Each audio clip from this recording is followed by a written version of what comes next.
For the, what is it now, about 2.5, almost 3 years that I've been doing a talk show, I've done this each and every Friday.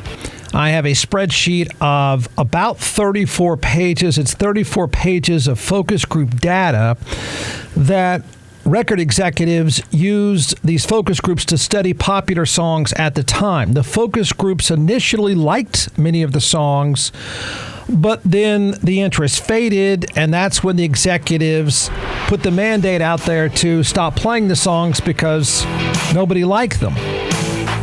The only people that like any of these songs, in my experience, is if you're from suburban Houston and you had a Camaro. I turned it into a drinking game. I call it Songs That Suck. So your job is pick the song title, the artist's name, and the year the song was released. Good luck.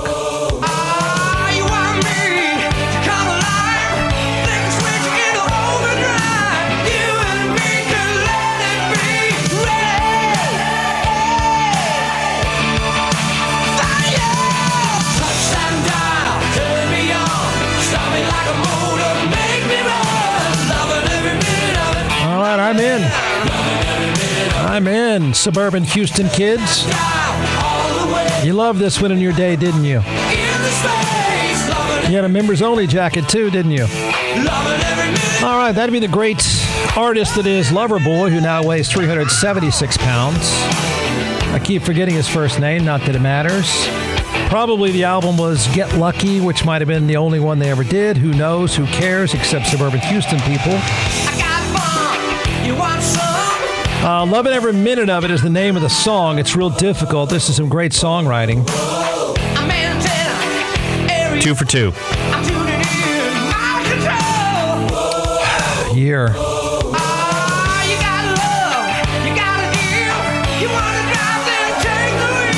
He had a 2-year window, except now that he weighs 400 pounds, he's on cruise ships for some reason. That buffet.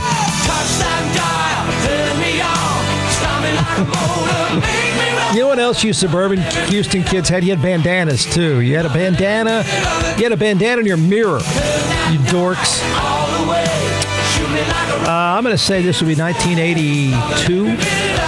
Pretty close. Or 83, I should say. 85. Oh, he had a second album then. That's unfortunate. I think the name of the album is Loving Every Minute of It. Okay, well, then that was the second album. There you go. Who knew? Unless you're from suburban Houston and you drove a Camaro. I think everyone is misreading the biggest off-season story in the NFL. It has made its way by default almost to become the biggest off-season story in the NFL. That said, the soap opera in Dallas it's a little difficult to figure out. It is, and I'll cut everyone some slack. I think I've got this one. I think I've figured this one out, but it's tough. I might need to bail Jerry Jones out here. I might need to encourage him to bail himself out here because he's getting criticized from every direction you could think of, and what's happened over the past 24 hours has to be eating at him. This has got to be getting to this old man now. If not, then he's really delusional and he's really out of touch. But this one, I think, of all the things that have happened in the off seasons, all the things that have been said, he publicly at least, he tries to roll with it. This one's got to be eating at him, and it's bothering me for him. I need to help him fix this. Here's why. Trevor Lawrence just renewed a contract with Jacksonville for 5 years, worth $275 million. It's $55 million per year, and get ready for it, it's $200 million guaranteed. Okay, now, he is now in the same pay scale as Joe Burrow, Jalen Hurts. He is in the upper echelon in the NFL. He's now one of the 3 highest paid quarterbacks in the game. His deal has now made Jerry Jones look foolish. I can explain all of this. And there's a bunch of different, you don't have to be a football nerd for this one. There's a bunch of different angles to this. But this deal makes Jerry Jones now look foolish, and he's getting called out for it. We can debate, it's not a difficult debate, we can debate, though, whether Trevor Lawrence deserves this deal. He doesn't, but because he's largely underachieved. But that's the thing about quarterbacks in the NFL. This is what really, really has to be standing out with the Jones story and the Dak Prescott story. Because here's a guy that has been, I'm not going to say nondescript, that's not true, but he is underachieved. I mean, we're supposed to be talking about Trevor Lawrence like we do Joe Burrow or C.J. Stroud or any number of these elite quarterbacks, and we're not. And he was disappointing. Jacksonville's disappointing, yet he's now in the top 1%. This was a reach, in my opinion, by Jacksonville. But you know what? Scarcity drives panic in the pro football business. In other words, in Jacksonville, they're thinking, what if we don't have him? If we don't have him, we become the Chicago Bears. So pay him, pay him, pay him. And the market now is a $300 million quarterback. That's the market. So if they get it wrong in Jacksonville, if this doesn't improve, if they just, I'm not even saying it has to be a flameout. If it doesn't take them to great places, their franchise is toast for several years. This is paralyzing money for the entire franchise. There's that part. But forget all that stuff for a few minutes. Forget about Trevor Lawrence. Forget about, the amount of money for now. This has taken the spotlight. This was a weird one. This mostly came out of nowhere. But it takes the spotlight and the entire NFL and just turns it right back to the old face that is Jerry Jones. I mean, that light is shining on that plastic head of his. And you know what's sticking to him? It's hard to argue right now. What is sticking to Jerry Jones right now is that not that he's a bad football general manager. He's not very good. But what's really sticking to him is that he looks like a bad businessman, and that has to hurt. This is the one thing, of course, that people would say, well, Jerry, he may make stupid football decisions, but the dude knows money. The dude knows risk-taking. The guy is a great businessman. Not here. He is being called out directly for that. And that, I would think, hurts. Because you have to say this for the old guy in his career. He knows how to work deals. He usually comes up on the positive side. I mean, the guy took a $180 million franchise, and it is now worth $10 to $20 billion. Almost everything he touches turns to gold. But the feeling is that Jerry Jones is blowing this deal, and it's all about money. The theory, by the way, and I'll pour water on it eventually, but the theory out there is that he's been a fool. He's been played a fool. He's waited around. He screwed this thing up. The guy's allowed the price, his expenses to double by sitting on his hands. Okay, a perfect example. One of the first things I saw this morning, because my initial reaction is usually, how does the business work and stuff like that. My initial reaction was as soon as every quarterback is signed, every time the money goes up, you should automatically think, uh-oh, Jerry. We've now run out of quarterbacks to have new giant deals. There's only one left. And he's now really, really expensive. This is Bleacher Report today. And it says, the Trevor Lawrence contract seals it. The Cowboys are the biggest losers of the 2024 offseason. Yeah, in more ways than one. But it depends. So the idea is Jerry's being called out for being a lame deal maker or no deal at all. And old Jerry looks like he's clueless and he's getting played. And the reason why it looks like he's clueless and getting played is that for a full year, and he knew this, he had to know this. Everybody knew it. Every time somebody signs a contract, I start the show by saying that screaming sound you hear should be Jerry Jones because the price keeps going up and up and up. And for each quarterback deal signed, the price goes up on Dak Prescott. The thinking is, around the league and in the media world, and I would assume in every talk show you can think of, the thinking is, you foolish old man. Not foolish in a football sense. You fool. You business fool.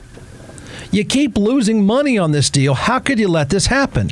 And this is it looks, I got a different idea here. It looks like it is a lost opportunity, and the guy has screwed up this transaction in every single way. Okay? Now, those things will be true. I will say this. Those things will be true. If he panics and signs Dak Prescott, and Dak Prescott's a $325 million quarterback, which he will be. He will. Whoever's next up is going to be $300 million.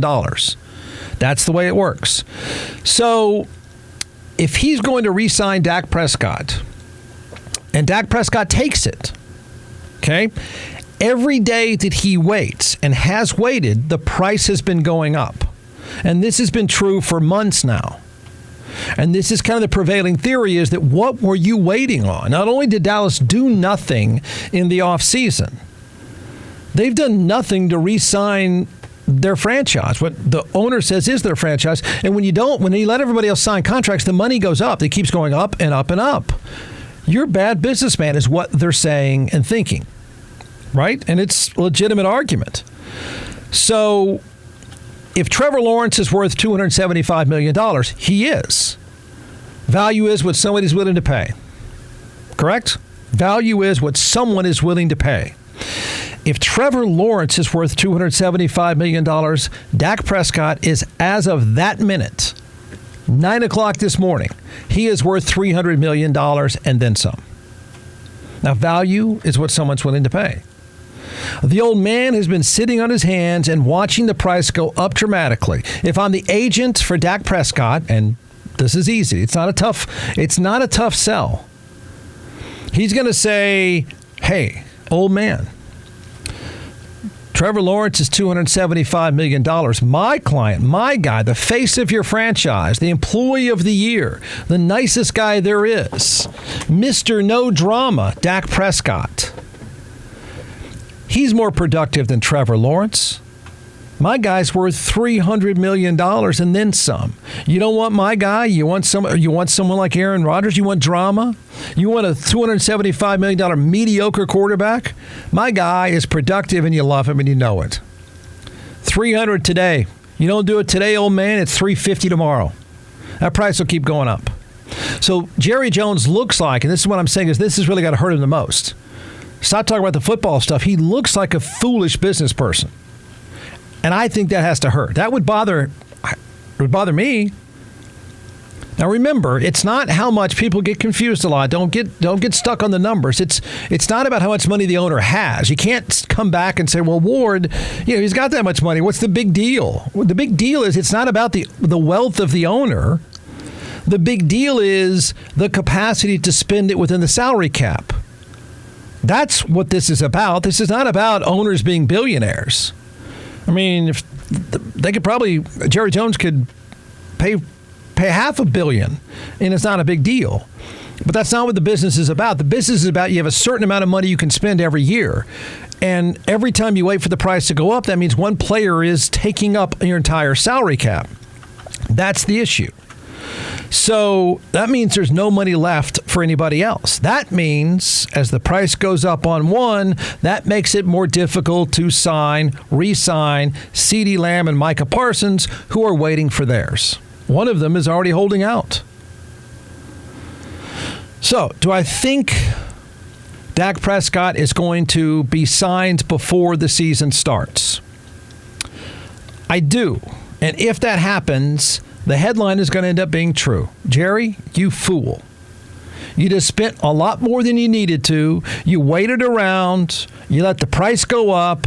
You business fool. Now CeeDee Lamb is pissed, and so is Micah Parsons. You fool. If they sign before the season starts, all those things are going to be true. Okay?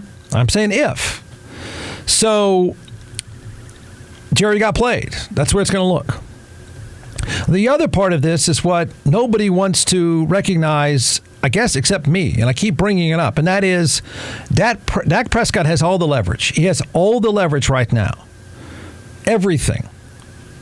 So he might be betting on himself. I've said it for months, and I never once hear anybody acknowledge that it's easy to make fun of Jerry Jones. It's easy to blame Jerry Jones and say, you fool, you let this go on. Is no one wants to recognize maybe Dak Prescott is smart enough and his agent is smart enough to say, sit tight, man. Sit tight. Price will keep going up. Be calm. Let the old man panic. Let the market keep driving your price up. Don't worry, it's coming your way. What if he doesn't want to play in Dallas anymore? What if? How do we not know this is not Dak Prescott doing this? Of which I have an answer for that too. So Jerry Jones and his son, I think, have 3 weeks to get this resolved one way or another. I do. I think they know that. Why, Jeff? Why would it be 3 weeks? Because you start training camp in a few weeks. And look, I don't believe in this whole distraction thing. I mean, look, Dak Prescott can go to work every day. He's going to be just fine. Jerry Jones, it's not going to change things, but it is a hassle.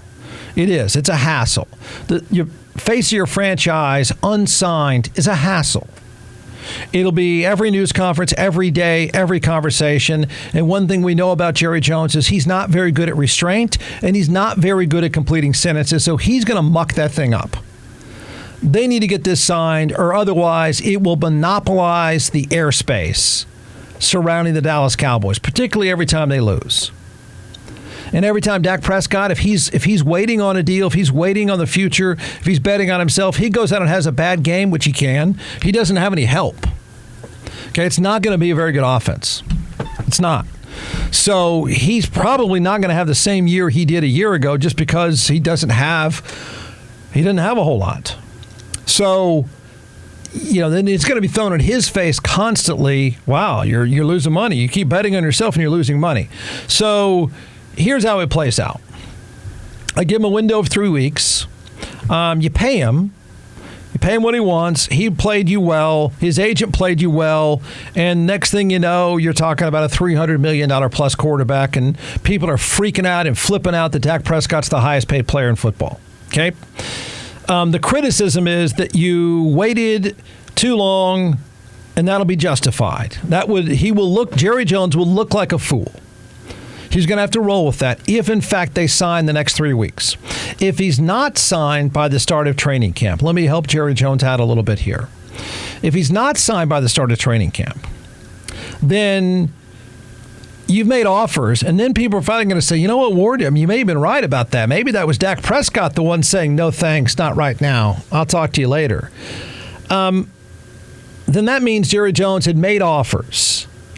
And Team Dak Prescott either, one, said, let's just wait it out, or two, said, nope, we're going into the next year and we're going to bet on ourselves. I'm a lame duck quarterback. We'll see come next February what we're doing, Jerry. So that means he's refused, I would assume. That's something nobody really wants to recognize. So then if that's the case, what you have to do, I think, every Jerry Jones, I think you have to cover your own old butt. Okay, I do. I think I would. Training camp comes, you walk out there, you do that bad press conference that he does where he rambles aimlessly and makes no sense. He sounds like Joe Biden. He goes out there, has his son do it, somebody who can complete a sentence and say, listen, I know the talk of today is going to be about Dak Prescott, his contract. I just want to tell you, we have tried on our end to get a deal done. Dak has decided, and I'll support him every single day. Dak has decided he wants to go into this year and play without a new contract, and that's what we're going to do. And he's betting on himself, and I like his chances. So before every one of you start using all your energy, we don't have a deal right now. We're going to talk about it again next February. That's the way it's going to be. Jerry Jones needs to do that, one, so he doesn't look quite as foolish. Number two, he needs to try to minimize the chaos and the noise because his head coach is a bumbling fool himself, and they're going to screw it up. So you just put it on Dak Prescott and say, hey, man, I wanted to get a deal done. I did. But Dak's chosen to bet on himself, and that's cool. I've done it myself many times. But, hey, everybody, that's the way it's going to be for the next 5 months. So let it go. Let it go. If he knocks on the door and says he wants a new contract, we'll talk again. But until then, it's time to go play football. He's going to work. I'm going to work. That's the way it's going to be. That's what he should do. He defends himself. And he needs to make it clear nothing is happening anytime soon. He needs to minimize the noise as much as possible. Do I think he will pull that off? I do not. Not at all. He'll do just the opposite and screw it up.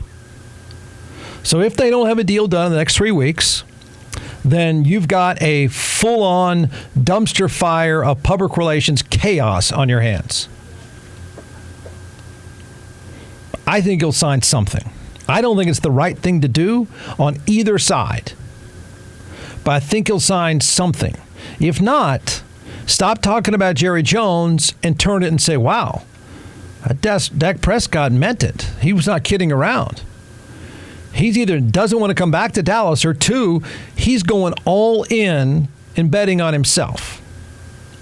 If he does sign a contract, a new deal, he's the richest player in football, then you can say Jerry Jones was a fool for letting this thing drag on.